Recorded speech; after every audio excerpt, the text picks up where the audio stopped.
গ্রেপ্তার আরাবুল ইসলাম। বড় খবর, এই মুহূর্তের সবথেকে বড় খবর, গ্রেপ্তার আরাবুল ইসলাম। এক আইএসএফ কর্মীকে খুনে অভিযুক্ত আরাবুল, তার বিরুদ্ধে তোলাবাজির অভিযোগও রয়েছে। ভাঙড় থেকেই তৃণমূল নেতাকে লুপে নিল মমতা বন্দ্যোপাধ্যায়ের পুলিশ।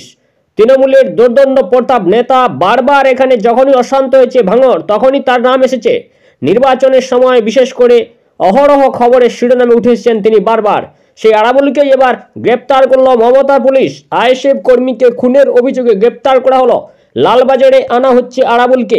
আরাবুল ভাঙড় 2 নম্বর পঞ্চায়েত সমিতির সভাপতি, এলাকায় যথেষ্ট প্রভাবশালী হিসেবেই পরিচিত। উত্তর কাশীপুর থানার পুলিশ আরাবুলকে গ্রেপ্তার করেছে। পঞ্চায়েত নির্বাচনে মনোনয়নের শেষ দিন আইএসএফ কর্মীকে খুনে অভিযুক্ত আরাবুল, সেই মামলাতেই তাকে গ্রেপ্তার করা হয়েছে বলে বিশেষ সূত্রে খবর। গ্রেপ্তারির পর আরাবুলকে লালবাজার আনা হচ্ছে, সেখানে তাকে জিজ্ঞাসাবাদ করবে পুলিশ এবং পরবর্তী পদক্ষেপ নেওয়া হবে পুলিশের পক্ষ থেকে। পঞ্চায়েত নির্বাচনের আগে থেকে উত্তপ্ত হয়ে উঠে ভাঙড়। নির্বাচনে মনোনয়নপত্র জমা দেওয়ার শেষ দিন গত বছর অর্থাৎ 2023 সালের 15 জুন এক আইএসএফ কর্মী খুন হন। জানা গিয়েছে মঈনুদ্দিন মোল্লা নামে এক আইএসএফ কর্মী খুন হন।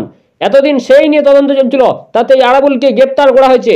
এর পাশাপাশি আরাবুলের বিরুদ্ধে তোলাবাজির অভিযোগও রয়েছে। আরাবুলের বিরুদ্ধে এর আগেও একাধিক অভিযোগ সামনে এসেছে। পঞ্চায়েত নির্বাচনের সময় আরাবুলের বিরুদ্ধে সরব হন আইএসএফ বিধায়ক নৌশাদ সিদ্দিকীও। আরাবুল এবং তার সাঙ্গপাঙ্গরা নৌশাদ সিদ্দিকীকে ভাঙড়ে ঢুকতে দিচ্ছেন না বলে অভিযোগ করেছিলেন নৌশাদ। তারপরেও এতদিন মুক্ত ছিলেন। লোকসভা নির্বাচনের আগে গ্রেপ্তার হলেন আরাবুল ইসলাম। যদিও এই নিয়ে কটাক্ষ করেছেন বিরোধী দলনেতা শুভেন্দু অধিকারী। তার বক্তব্য, দেখুন, এটা গ্রেপ্তারি নয়, গ্রেপ্তার করে ভোটের সময় জামিন দেবে যাতে আরাবুলকে দিয়ে ভোট করানো যায়।